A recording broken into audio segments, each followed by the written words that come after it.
বন্ধুরা, তোমরা সবাই কেমন আছো? আমি ভালো আছি। আজকে রান্না করব রুই মাছ। আর এখানে মুম্বাইতে বাঙালি মাছ বলতে রুই মাছ আর কারদালা মাছ, অন্য কোনো মাছ এখানে পাওয়াই যায় না। আর সমুদ্রের মাছ এখানে সব রকমই পাওয়া যায়, কিন্তু সমুদ্রের মাছের দাম অনেকটাই বেশি। আর বাঙালি মাছ রুই মাছ কাতলা মাছ পাওয়া যায়। তো এখানে আবার একটা প্রবলেম আছে কি, বাঙালি মাছ এরা 500-র নিচে কিন্তু দেয় না।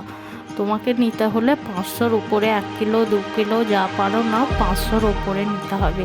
তুমি যদি 500-র নিচে চাও তো হবে না।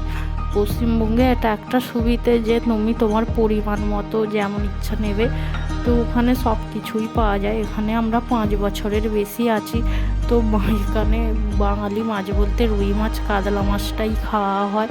কী আর করা যাবে, বাইরে থাকলে তো এইটুকু মানাতেই হবে।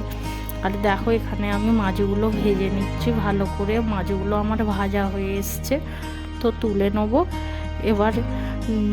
আর এখানে লোক রুই মাছ এই সবই খায়, বাঙালিরা বেশি সমুদ্রের মাছ খুব কমই খায় বাঙালিরা।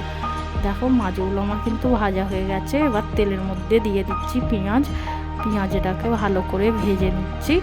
এবার এর মধ্যে দিয়ে দেবো আলুটাও ভালো করে ভাজা হয়ে এসছে। এবার এর মধ্যে দিয়ে দেবো আদা রসুন বাটা। এরপর দিয়ে দেবো পরিমাণ মতো হলুদ গুঁড়ো, লঙ্কা গুঁড়ো, পরিমাণ মতো নুন।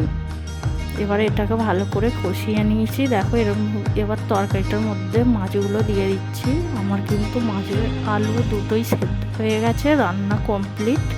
আজ এই পর্যন্তই।